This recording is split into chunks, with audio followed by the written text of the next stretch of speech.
Hi, this is another fantastic episode of Not Just Parkinson's. I'm joined by the lovely Jennifer Sullivan, who is an artist, a cook, a writer, and a great friend. First and foremost, Jennifer, how you doing? I'm doing great. How are you doing, Jeremy? You look very cozy. I wish I could go sit in your living room and grab a book off the shelf. Look like you got a lot of good reading material back there. Yeah, there's a lot of great reading material back here. Oh, So this is going to be probably this has been a topic that I have dare not tread on, so to speak, because it's we're going to talk about Parkinson's and intimacy, is how it relates to, I guess, our intimacy with our partner or with ourselves. And this is something that I feel that, just me personally, I feel it's easier to listen to a woman talk about it than a man. oh, okay. Well, I guess that's your opinion. Maybe other men feel the same way. I'm not sure, but I love when men can open themselves up to. Well, I get it. It's hard. I think women we're more communicative. We love to talk, so we got a lot of more experience doing it, and I think because of that, we can kind of just talk about anything. A lot of us, anyways. But doing it in a YouTube channel or in a public way, I even still find myself sometimes a little bit like, should I go there? Well, you are someone, and let's just, before we get any further, just tell everybody about your Substack, because this is, I really want to pimp this. This is people. Everybody should look this up. So why don't you fill people in on that, and then we'll move on to the topic at hand. Okay, so I've done some videos about like orgasms and sex and Parkinson's and some subjects that, are definitely more challenging to talk about. And so I decided to write about it because I'm working on a book. I've been working on it for 2.5 years, and there's some sex in there for sure. And it's discussed. And so I felt like writing about it too would be a little bit easier to kind of tackle some of those more challenging topics. So I started a Substack called the Dill, Pickle. And the idea behind it was not only just for me to kind of explore different topics that I think people might be interested in, but was also like for people to write in kind of like with questions, or like, hey, I've got this dilemma. What's your pickle? Is kind of the spin or the joke, I guess, was the original intention. And then also too, I just love dill pickles. So I was like, oh, this is perfect. What's your pickle? And then writes me, but I haven't gotten too many questions. I've gotten a few here and there, but yeah, so it's a collection of just different thoughts. And the one that you chose today, you want to introduce the title? I don't remember the title specifically, but I remember the Catwoman meme or whatever, the Catwoman. Like, am I sexy? What with dystonia? Is Yeah, that so close? it's can I be sexy with dystonia crawling to the toilet? Yeah. That's definitely going somewhere that I mean, I go a lot of weird places on my video cast, as you know, but this is one that I feel like you just make it disarming. I mean, like, uh I mean, that's, let's face it, as people with neurological condition, we move weird sometimes. Oh, and it's like, have we lost, or could we lose our attractiveness, not only to our mates, our partners, or but to ourselves? I mean, is there? I mean, I there have been times, I'm not gonna lie, I'll stand in the mirror and like, and I get out of the bathtub. Maybe I'm not too just disconnected, and I'm like, damn, you know. But it's hard to look at myself when I'm not feeling that way. Yeah, and I think, it's like we both kind of laughed after the title, because I think we know just how ridiculous the question is, but I feel like it's legitimate because it's it's it's very real with this disease. When you still want to be sexy or be perceived as sexy or feel sexy, like where are those, I guess, those boundaries? I mean, sometimes, of course, we're just not going to feel that way. I mean, I've had off moments where, my back is stooped and I can barely take a step forward, and like looking sexy is just the last thing on my mind. But like they're like, but crawling to the toilet is something I've had to do. And so being on all fours, I think is kind of like, that's, I think, when the question kind of came up, because it's, yeah. And that's where the images of Catwoman came to mind because, it's a very seductive, it can be a very seductive, like position, I guess you could say. Or a So, woman. or for a woman. Yeah, I mean the German Shepherd look isn't real in with it. Yeah. I always say this, it depends on the person, it depends on like the man, because I guarantee you there's someone who could rock that. There's a man out there Oh, who could rock it. yes, you're right, but that would not be me, at least not according to my wife. Although I do feel like my backside might be one of my best qualities, better than my front side. Yeah, and then there you go. You showcase some of your velvet under your underwear. Yeah, your velvet.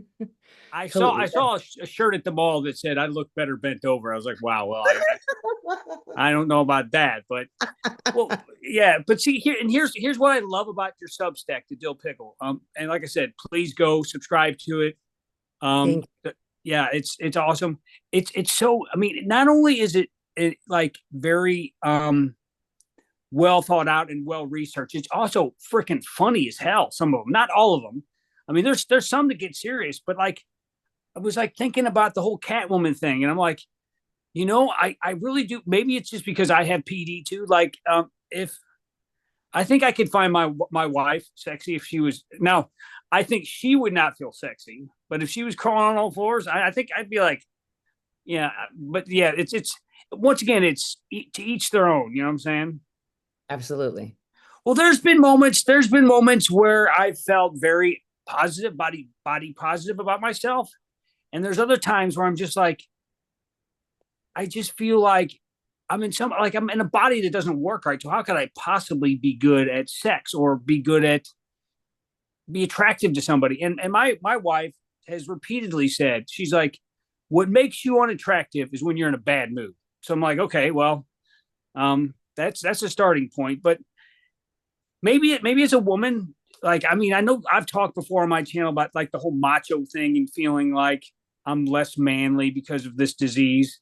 Explain to me, okay, this is something that I've seen you post about shoes. Women love sexy shoes. Explain to maybe those people who aren't familiar with how Parkinson's affects your walk, how it's difficult to wear or impossible to wear certain types of shoes. Because we do have some feet people out there. Oh yeah, yeah. Oh my, on Instagram, have you ever seen my Footloose? I tried to recreate the beginning of Footloose, the original Footloose, where it's all of the different shoes dancing to the Kenny Yes. Loggins Yes. theme song. So I did a Instagram video, and I've showcased like all my different shoes. Like in there's like a pair of Manolo Blahniks, like 3.5 inch like heels that just they were so. I wore those heels actually from my graduation from UC Berkeley. So I actually walked Nice. across the stage. I was like six, probably like 6'3" or 6'4" in those shoes with like my little hat. I was just like, yeah, I can't wear those anymore. And so I sold those. And yeah, it's in my ankles buckle now, and it's like, and I don't feel like you necessarily need like stilettos or anything like that to be sexy, but like you walk differently in those shoes when you're able to wear them. Then you throw in like a disease like Parkinson's. It's just I just can't do it anymore. If did I answer that correctly? Yes. Yes. Yeah. I mean, I still like, if I didn't have this disease, no doubt there'd be an occasion for me to wear those shoes. Like, I mean, just I'd rock them with a pair of jeans and like a t-shirt. But yeah, so now it's just like boots, and it's all about comfort. And it's a different kind of sexy. It's like I got these really cool pair of red cowboy boots, cowgirl boots, I guess you could call them. So it's just different. For the man side of it, for the masculine side of it, I have this pair of Harley motorcycle riding boots that I love. I bought them when I was like 19 years old. I polished them all the time. They're in really good shape. I used to ride my motorcycle all the time with them, but I can't. Not only can I not wear them, it's hard to get them on because my legs and my feet get stiff. So I could probably. I don't think I when I'm off. I don't think I could pull them on. And then when I'm on my medication, I couldn't walk in them. So it's like, but I look at them and I think, how awesome would it be to just be able to slip on those boots again? And I know I mean, I guess maybe that's not sexy to some people, but I felt sexy as hell when I was wearing them when I get it. Cause because I'm short and they gave me a couple of extra inches with the heels. And Yeah. just I wear my tight black pants. I felt like Motley Crue rolling up to a concert or something. Yeah. And Um, feeling sexy is a big, what is it? Fake it till you make it. I mean, so like if yeah. you feel sexy, I feel like that's kind of like 50, you're like half of the way there.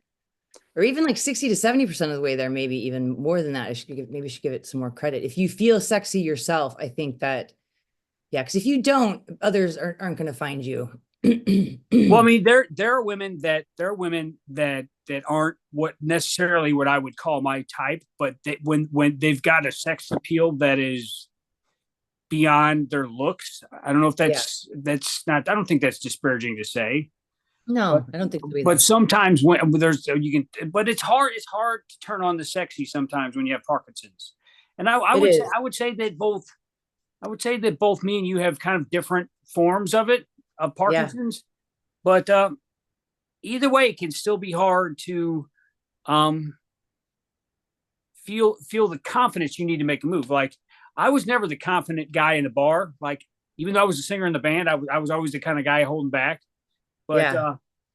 um, now it'd be even more hard, really difficult. Yeah. Yeah. And I think too, that's it's also just part of like, so there's the article, about being sexy with dystonia, crawling to the toilet. And then there's another one titled What Happened to My Tits? And Oh, like tell us about that one. That's a good one. that one, it's just about change. It's just about change in like in your body, and accepting it and how I feel like how we're so hard on ourselves and how we look for flaws to a point that almost seems pathological sometimes. And how it's hard to kind of, I think, I feel like so much of my like feelings of like attractiveness and sexiness, desirability, all of that stuff is based on like the me of the past, not so much of the me that I am now in a strange way. I mean, it's like they're connected and it's hard to separate them, even though I know, and so yeah, it's I think Parkinson's just adds this like extra layer because it's like I feel like the change it can be really dramatic. Well, you were and are a bartender, so I mean, there's a certain amount of sex appeal that goes into that. I would think. Oh, yes, absolutely. Because and I've always said this, like when you bartending or if you work in a restaurant, you're essentially like it's a performance. Yes. And it's like it's a different kind of stage, but I mean, like I mean, I know that guys check out my booty and all the stuff that goes on. I mean, you Shake your talk. moneymaker, Jen. Yeah, one of the biggest money makers is this young 22-year-old, and it's so funny because it's like God, like when I was 22, I was nothing like her. I mean, she's fabulous, but like she doesn't wear a bra. Oh wow, yeah, that'll get some tips. Yeah, and so she comes in with like these t-shirts, and it's just like, whoa.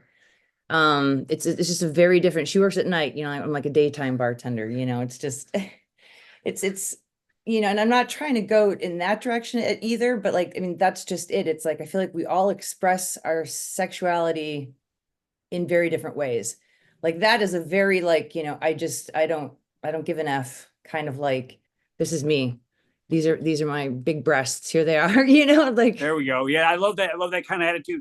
Well, when I played in bands, I always said that I got along well with the waitresses, and yeah, even in some of the more adult oriented clubs I went into because I felt like I was on the same page as the waitress because basically I'm playing for money, and yeah, my performance now I would rather watch them than me, except yeah, on a good night I'd rather watch me, yeah, but yeah, yeah, I just feel like there's something similar between a waitress and a singer. It's you're like I said, it's performance art kind of. You're like if you're grouchy, you're not going to get any tips. But if you wear a pair of tight pants and maybe do are a little flirty, bingo yeah, bango, bucks in your pocket. yeah, yeah. What's some of the more interesting questions or topics that you have covered on the Dill Pickle? Because you have quite a variety of different topics. I do. Yeah. I've I've written about how our primary sexual relationship is with ourselves. And that, like I came across some writings of this woman, I can't remember her name right now, but it was just blew me away just about like she said that, oh yeah, she'd written all about masturbation, and that when you bring somebody else into your sexual realm, that that's you socializing your sex life, but that the primary relationship with our sex life is with us and with ourselves first and foremost, and like how we have to be comfortable with that. I've written about like somewhat of the history, like Kama Sutra, and differences in libido, uh, all kinds of stuff actually. Yeah, like I was just looking through like the titles, and I'm pretty proud. Yeah. How many articles you got in there? Because you've been doing it for about a year now, right? Yeah, I don't even know, but I'd say maybe around 20 something. I haven't counted actually. That's It's got to be more than that, I think. it might be maybe 30. I guess in 30. Yeah, okay. Yeah. Want me to read you a little bit from the dystonia? It's like me Yes, trying to please do. I was hoping you would do that because I feel like people are missing something by not subscribing to this. Like I said, and I don't think people would just with Parkinson's would enjoy it. So yeah, read me a little script. Okay. So there's a couple, I think there's one or two times I swear in this little, but it's like I got 3 little paragraphs here. So, okay. So my question on whether or not I can be sexy with dystonia crawling to the toilet is both about feeling sexy and being seen as sexy by someone else. The question may seem far-fetched, but I have crawled to the bathroom in front of my husband. We live in a small cottage, so thankfully I didn't have far to crawl. I made a joke about my predicament and with a smile said to him, "You're thinking about how hot I'm looking right now." Since then, I've thought about it seriously. Why not? My answer is yes, of course, you can be sexy crawling to the toilet to get to the couch or anywhere else you might need to crawl. But as everything goes with life, feelings, sexuality, human desires, and Parkinson's, it's a complicated yes and could be challenging. It takes a sense of humor and openness to redefine your sexuality and what it means to be sexy with this disease. A dash of confidence and who gives a attitude will help you when you find yourself in such a pickle. That's your message in a nutshell, basically. Yeah. Yeah. I mean, it's complicated because, like, I mean, like I said, like, there's definitely times I've been crawling to the toilet and, like, it's just the last thing on my mind. But, like, there was that, like, that day. I mean, like, I wanted him to see me that way.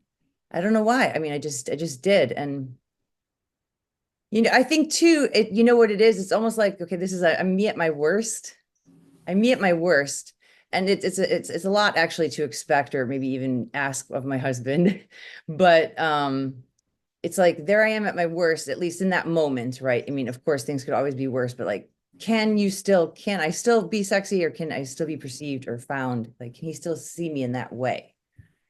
I think that's kind of like, that's what it's really about. It's like, being loved in that same way. But, and I think it's, it can get hard because it's I think too when you've been with somebody for a long time too, like your relationship evolves and it does become more about like, hey, can I help you? Are you okay? Not like, okay, let's Yeah. go get naked and Oh yeah. I mean, I trust me, especially you don't have kids, but when you have kids, and then you have kids and then you got Parkinson's. It's kind of like it makes it. I mean, time is hard, but then it's also a matter of mood because I mean, uh, you've met my son. He's very energetic, and that's a nice way to put it. I love him, but he's a lot, and so when we're trying to deal with his antics, and then I got to time my medication, and then my wife's got to be in the mood. It's like, well, it's like a Rubik's cube. It just has to line up right. so true. And I actually this made me think of something. So I think it was yesterday. When was it? Tuesday. Yeah, Tuesday. I was driving down to San Francisco and I was listening to NPR and Naomi Watts was on. She Oh, was I being love interviewed. her. I do too. She's got a new book out called like Menopause, like something like all the things we don't know or all the things we should know or something like that. But she had a really interesting perspective. Like she said that maybe we should actually see menopause as kind of like really just entering like a new chapter of our life. And like we're like you're really closing a door behind you. And maybe Parkinson's is another kind of way. And I think too, when this is the thing with young onset Parkinson's, I feel like it's very unique. It's like, because I was diagnosed when I was 38. I was single. And it's like, I didn't want my sex life to be over. I still don't want my sex life to be over. Mm. But, so I think that's a little bit, I think that makes our situations a little bit harder because it's like, it feels like it could be premature, but now that like, I'm 49, I don't know, it's like, it's hard just to let go of like this past self, and I know you've been married for, a lot longer than I've been with Brian. So, but like, I mean, I was dating, like it, and, it seems like not too long ago. That's crazy with Parkinson's, and yet you still manage to land a hunk of a man. I got to tell you, Brian is pretty hunky. He is hunky, isn't he? Yeah, he is hunky dude. I know he'll listen to this. So Brian, I got to give you a little props, bro. Oh, he'll appreciate that. Well, and then one of the other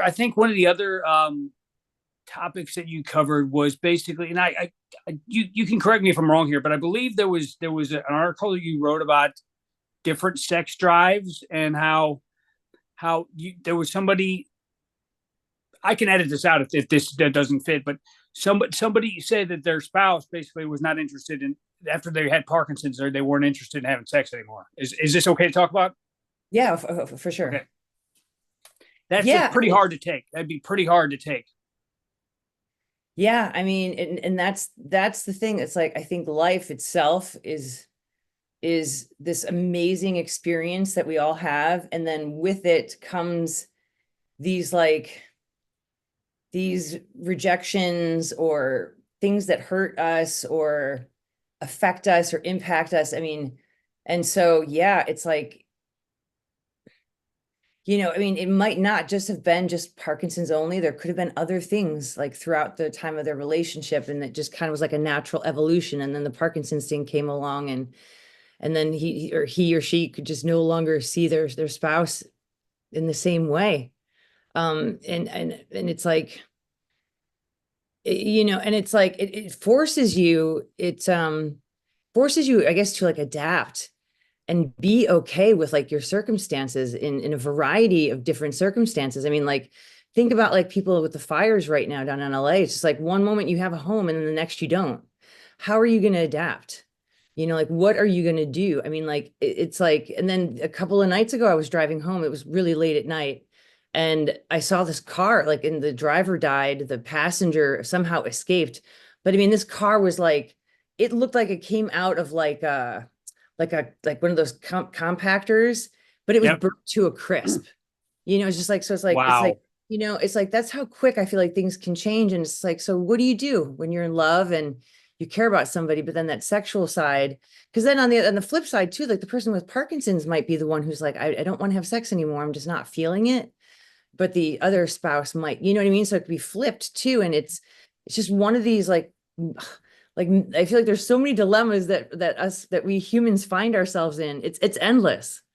It's endless. And how do we find like a really good way to manage the feelings and the emotions around it? Because it's hard, especially when it hurts, I'm going to quote one of my favorite movies of all time here.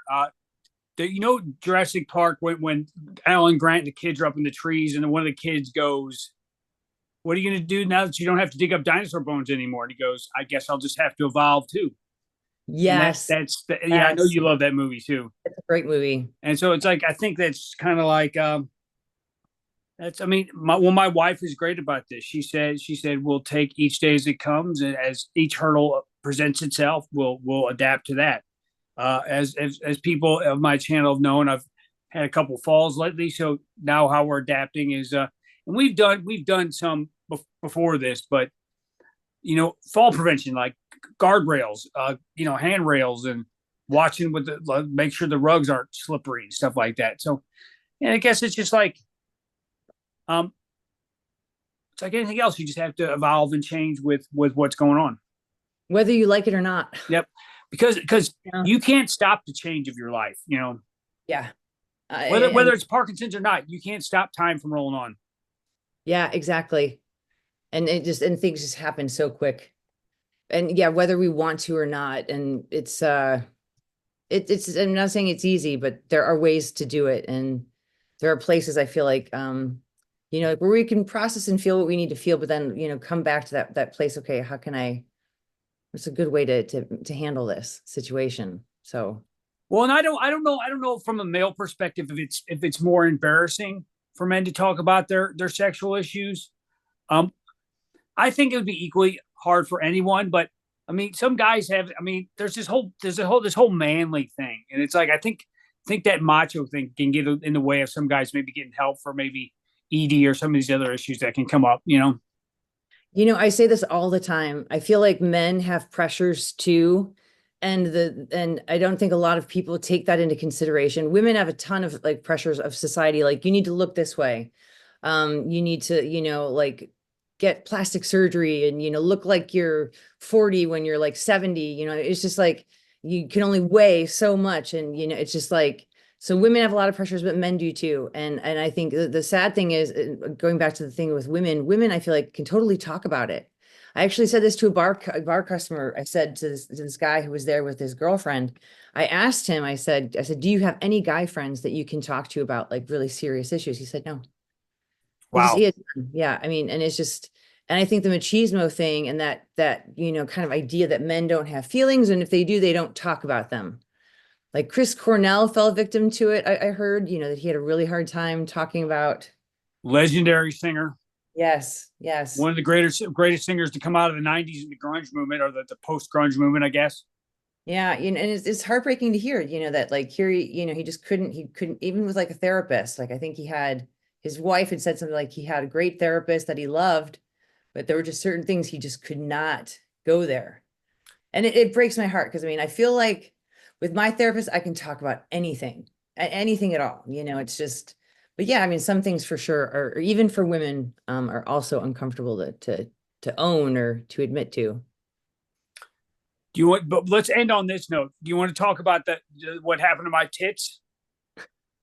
This this this is the kind of quality content you're going to get on Jennifer Substack, by the way. Oh yeah, can I read this that last Oh because yes, like please do. This one made me laugh. It was, but once again, it's serious, but with humor too. Which I've got to have humor in everything I do. So let me just see if I can. Oh God.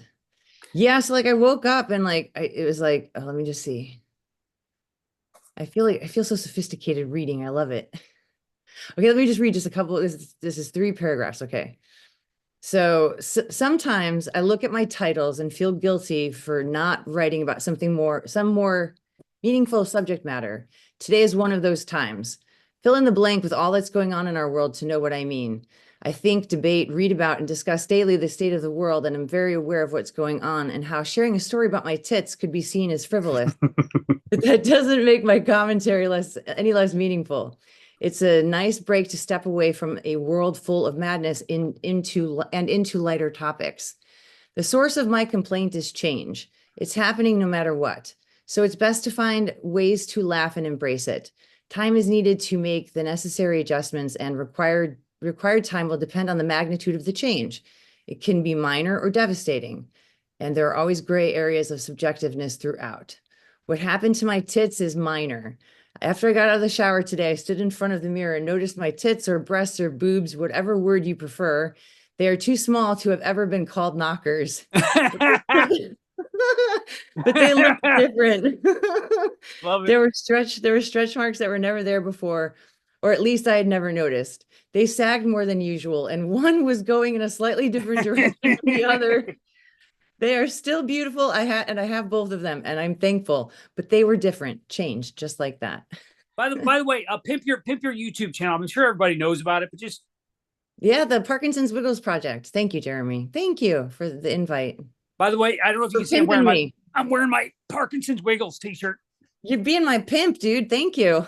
But by the way, just so everybody knows, I'm a little dyskinetic right now because I've been up. I basically took my first dose at like 5:30, and now it's like 3:30, 4 o'clock. When I start taking it that early, this is how it can make me feel, which is really uncomfortable. And I mean, I did something that I usually don't film when I'm dyskinetic, but this year, as you know, I've been trying to. One of my things is to be a little more honest, and not honest, but just kind of show maybe some of the things that I go through that because people tell me sometimes you look fine. Well, spend a day with me. You'll see what happens. See, I had 2 episodes of dyskinesia, like you're having 2 of those today. So They were like about 30 or 40 minutes long, but then the rest of the time, like, so it's right before my period.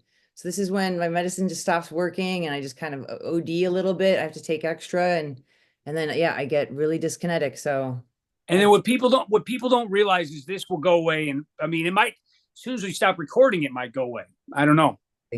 yeah. And I'm feeling a little bit off, like, so I'm not moving normally. Like, I mean, I'd probably have a little, I'd struggle a little bit to get to the couch right now. Oh, But I you could look do it beautiful, Jennifer. slowly. Oh, what's that?